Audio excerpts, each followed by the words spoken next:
Alrighty guys, hello and welcome back.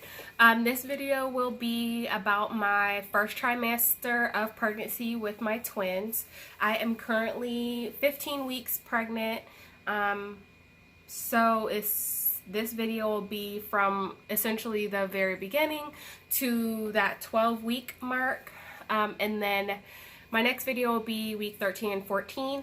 So I wrote down a lot of stuff because I wanted to include a lot of things for me to look back on. So if you see me looking down, that's what I'm looking at.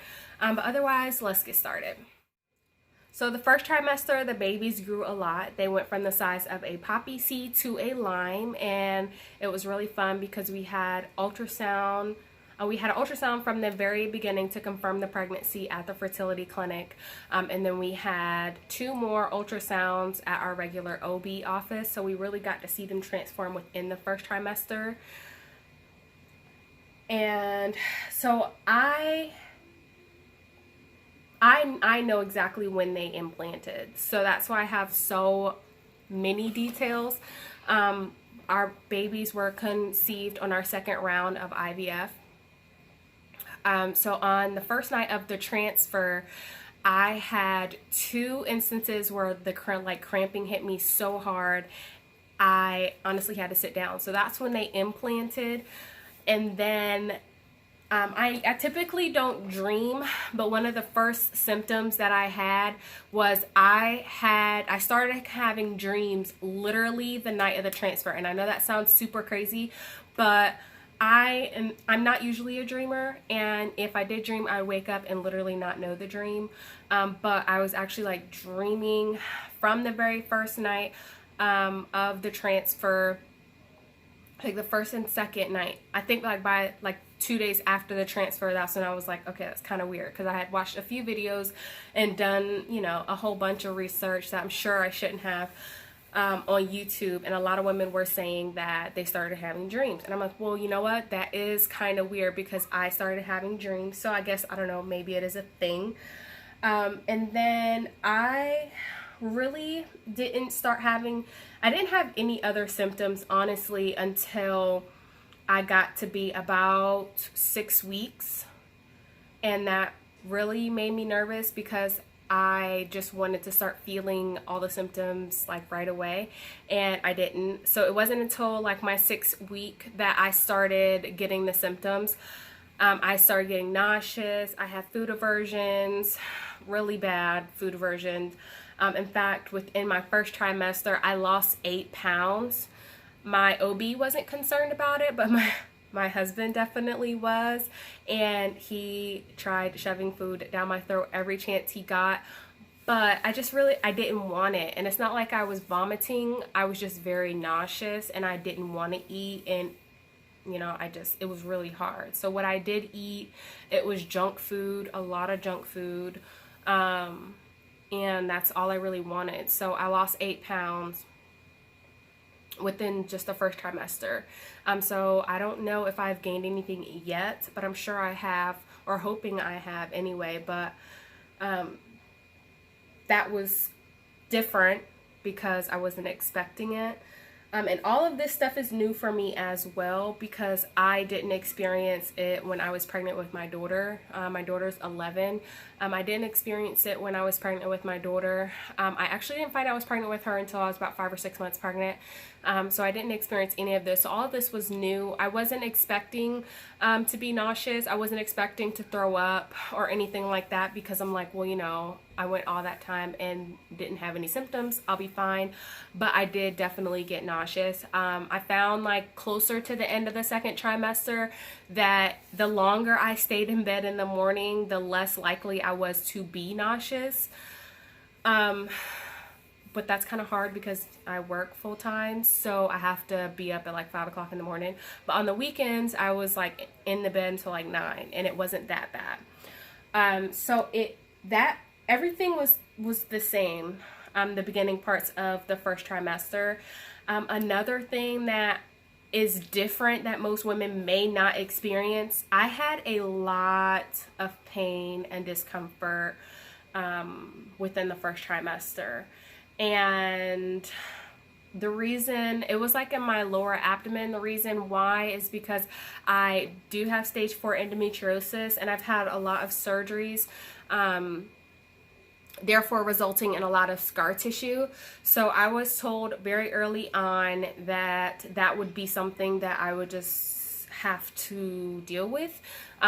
So it scared me, to be 100% honest, because of course the first, like, one of the main things that you worry about within your first trimester is losing the babies, and especially when you've already gone through so much to get them in the first place. I was super worried, and my husband was really like he was always there to, like, you know, just tell me to relax and things like that.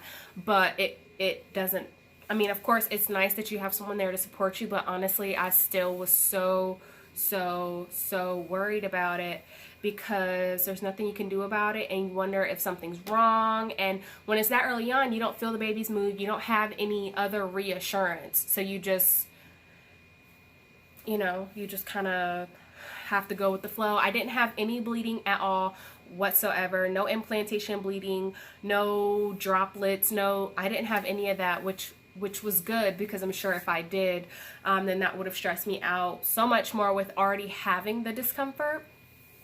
And that definitely is something that was for the longevity of the whole first trimester. Another thing that at the beginning, so week 1, I apologize, like the beginning, essentially most people don't know that they're even pregnant until like the 4th week. So the beginning would be like 4, 5, and 6. I definitely had a lot of breast tenderness, like my whole breast was tender. And then further on into the trimester, it was more nipple tenderness, and not the full breast. It's just the nipple part, which was kind of weird to explain to my husband, but you know, whatever, moving on. I also, so it wasn't until week 11 that I started getting somewhat of the ability to eat back. And then once I did eat, I was not taking meat well. And also the smell of a lot of things was a no-go.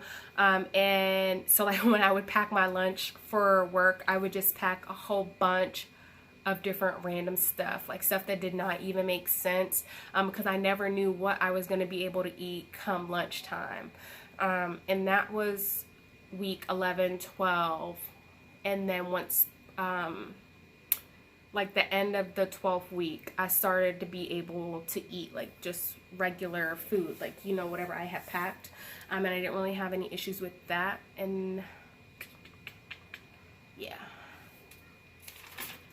So as far as medication for my first trimester, I did have to take medication my first trimester. Well, with this being an IVF cycle, or rather frozen embryo transfer, which is the connection of the IVF portion, I did have to take hormones, and because I don't have ovaries, I don't produce hormones, so I had to take estrogen. And I had to do a pill twice a day, and then I had to do a patch that I switched out every 3rd day. So at 10 weeks, I got to stop taking the patch, and, well, actually I got to stop taking estrogen altogether, actually, I apologize. So at my 10-week mark, I got to stop taking the estrogen, but I did have to continue taking the progesterone. And now with me being 15 weeks, I still am taking the progesterone shots.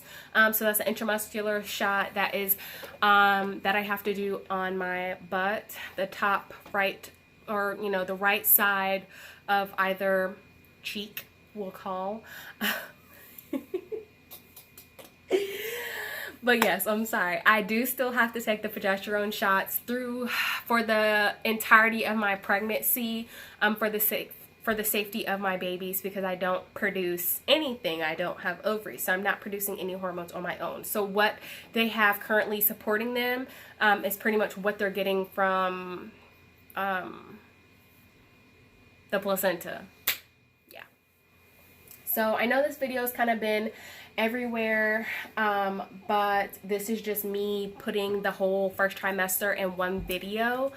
The only other thing that I am taking is lots of vitamins. I'm taking extra folic acid, my regular prenatal, the CoQ10, and was it DHA, and I have to take them at night because that's when I eat the most food, is with dinner. So that's when I take them.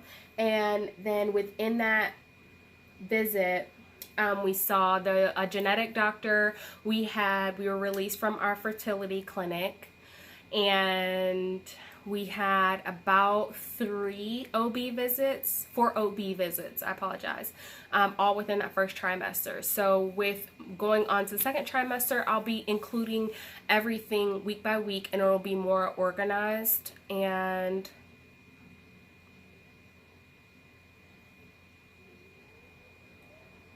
yeah, more organized.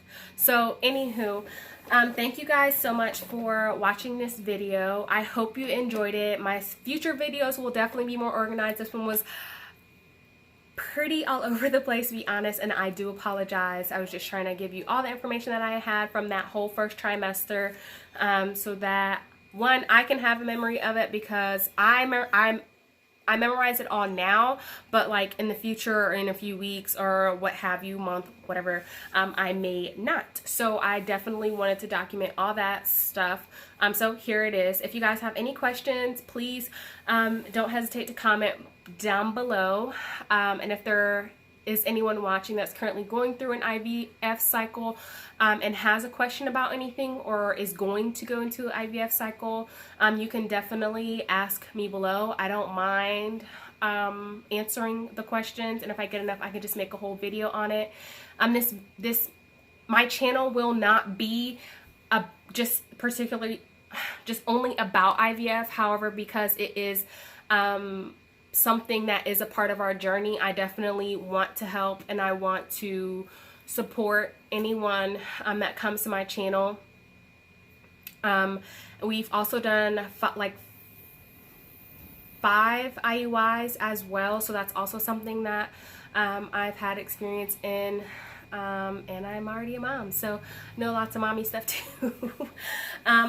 So yeah, if you have any questions, comment down below, and thank you so much for watching. See you later.